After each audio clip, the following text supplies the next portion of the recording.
Josh, how are you? I'm good. How are you doing? Good, good. You kind of talked about this a little bit after the game, the Clemson game, but an offensive line needs cohesion, needs time together, and you guys haven't had that the last several games. How have you been able to overcome that?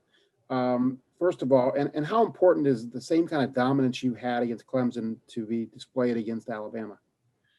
Yeah. Well, for starters, it's really important. I truly believe in my heart that games are won at the line of scrimmage, won or lost at the line of scrimmage.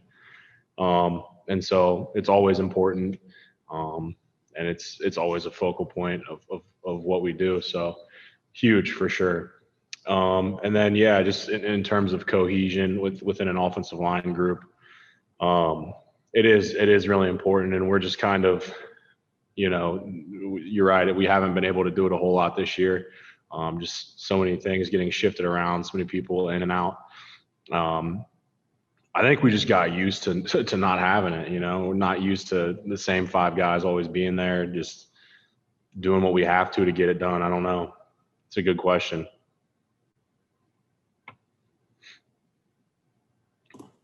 All right, next is Brendan Golick. Brendan?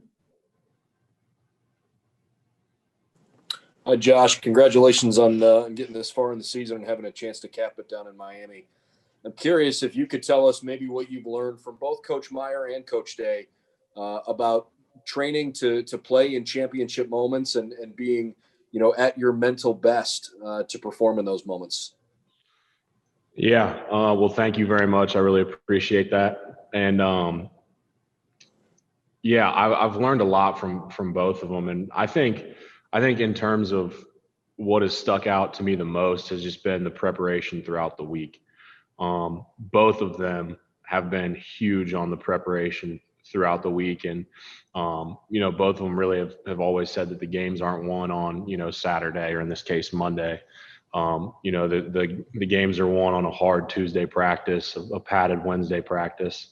And I think that myself and our team really takes that to heart, and we always try and show up, and give it everything we got and prep the best we can, especially those earlier in the week practices where they're padded. So for me, I think that's the most important thing. All right, next up we have Austin Ward. Austin? Josh, I think Matt Jones has 2 starts and 2 champion grades. What does that say about him and his ability to step in, and maybe about the unit as a whole to stay ready? Yeah, I think Matt's done a great job, and that's huge. They haven't been 2 easy games either. They've been really important games. So he's done a great job, and I think it says a lot. You've seen our team throughout this season miss people, people who would normally be starting,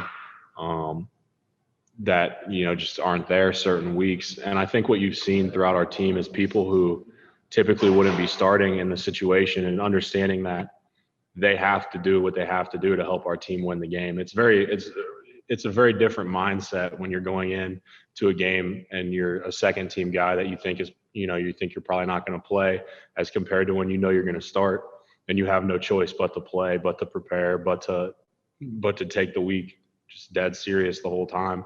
I think that's been huge for Matt. He was in that situation, and he has no choice. You know what I mean? He's there. He has to perform, and he knows it. And that's what he's done. I think it speaks volumes to the character of our team.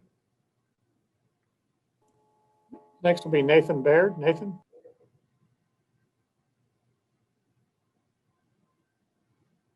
Actually, I have a natural follow-up to that question. I think Paris Johnson then has to come in and play some guard, which is not necessarily his forte. And I think ends up playing both guard spots in that game. I guess, how have you seen him develop over the course of the season to someone who can help you guys in a moment like that? And then also, what does that sort of versatility tell you about what he might be down the road, even when he is focusing on tackle? Yeah. Paris is a extremely talented football player and offensive lineman. He has the right skill set. He has what God has given him, and God has given him a lot. And he also has the mindset. I don't know if I should say this or not, because it's pretty early on in Paris's career. But in my personal opinion, if Paris isn't an Outland Trophy winner by the time he leaves here, then he screwed something up, because he should be by the time he leaves. In my opinion, he's that talented. So yeah, I mean, he's a ball player, man. He's good. I think he could step in pretty much anywhere on the offensive line and be just fine. Next will be Andrea Edelson. Andrea?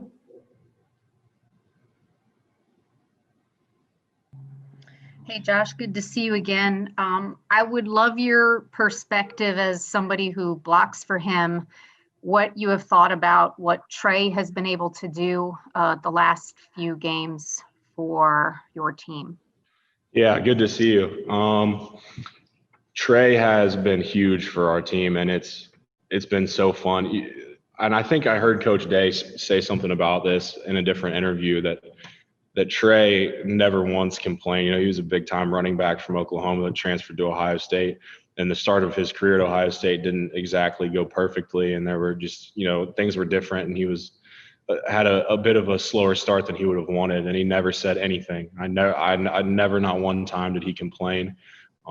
Never, not one time did he ask for more carries, or he never had a bad attitude. He just kept coming to work, and I think that's the most satisfying part for me in watching him succeed now, and how well he's playing.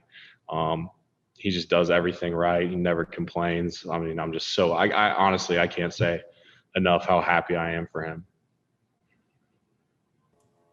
Next was Patrick Murphy. Patrick?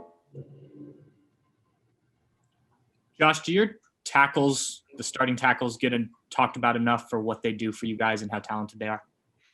I don't think so. I don't think they get talked about enough. I think both of them are really, really good players. I mean, you just look at the Clemson game. I mean, even just their pass protection was incredible all night, and they've been doing it all season. It's weird. It's a weird thing when tackles get slightly overlooked, among members of the offensive line, but somehow it's managed to happen this year. But those two guys are so valuable to our team and what we do every week. So yeah, I think they don't get enough recognition for what they do. Next will be Leo Johnson. Leo?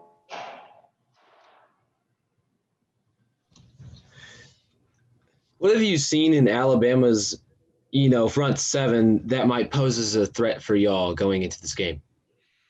Yeah, they're really talented. I mean, they're really talented across the board. They have good, big, strong, athletic guys across the board, and they know their scheme really well. And you can just see it coming through film. They're extremely disciplined, and extremely good with their technique. You can tell. I mean, their technique is outstanding all the time. They're just the type of group that never makes a mistake in terms of what gap they're supposed to be in. If they run a blitz, no one messes up, which you see fairly often in college football, where a blitz gets communicated incorrectly and some guy loops the wrong way, or someone hits the wrong gap. That I've been watching a bunch of film on him, and I don't think I've seen it one time.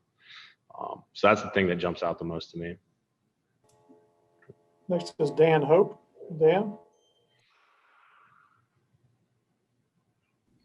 Hey, Josh, you were, among the players honored on Senior Day. I'm just wondering, have you made a final decision yet on whether this will be your last game as a Buckeye?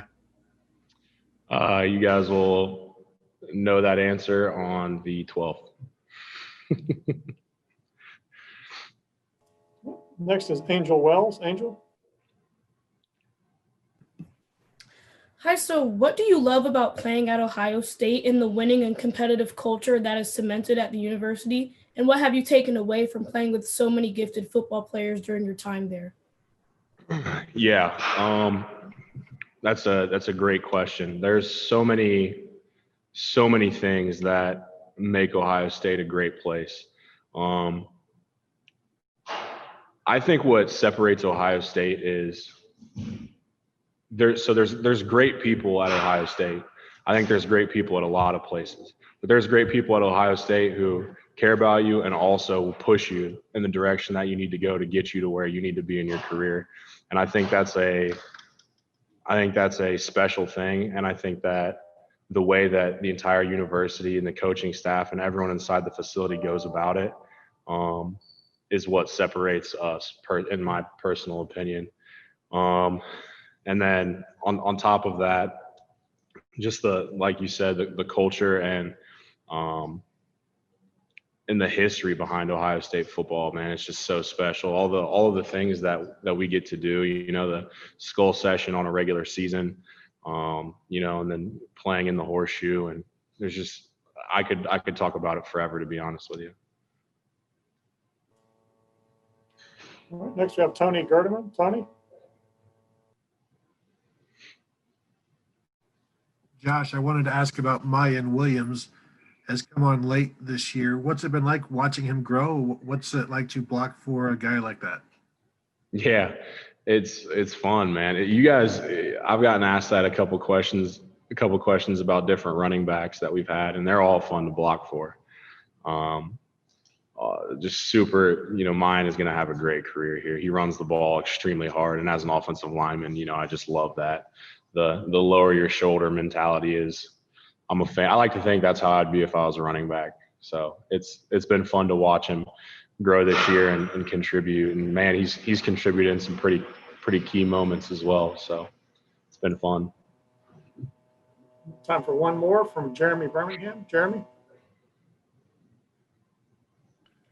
Hey, Josh, I don't want to add to the hyperbole, but a coach of yours told me before the season that Paris Johnson was the most talented freshman offensive lineman they'd ever seen. And now what you're saying about the Outland, what does it say about you guys as a group that A, he's not even playing, but B, what has your role been, yours, Wyatt, Thayer, Nick, the role just as far as guiding him in this weirdest season? Yeah. Paris would be a starting offensive tackle at 99% of the universities in the country this season. I think part of our role, and the reason why I said I'm not sure I should say this or not, is because he is a young guy and he has things he needs to improve on, and I don't want, him to hear that and, start, you know what I mean. But I know Paris well enough now to understand that he won't take it that way. Yeah, I mean, I think, me, Thayer, and Wyatt have just tried to keep his head in it, which he's done a great job of doing. It was a great year for him to just continue to get better. And he has just all year. He's gone hard and he's been committed to getting better. So he's been a pleasure to play with, and one day he's going to be a whole lot better than probably anyone else, on our starting line right now.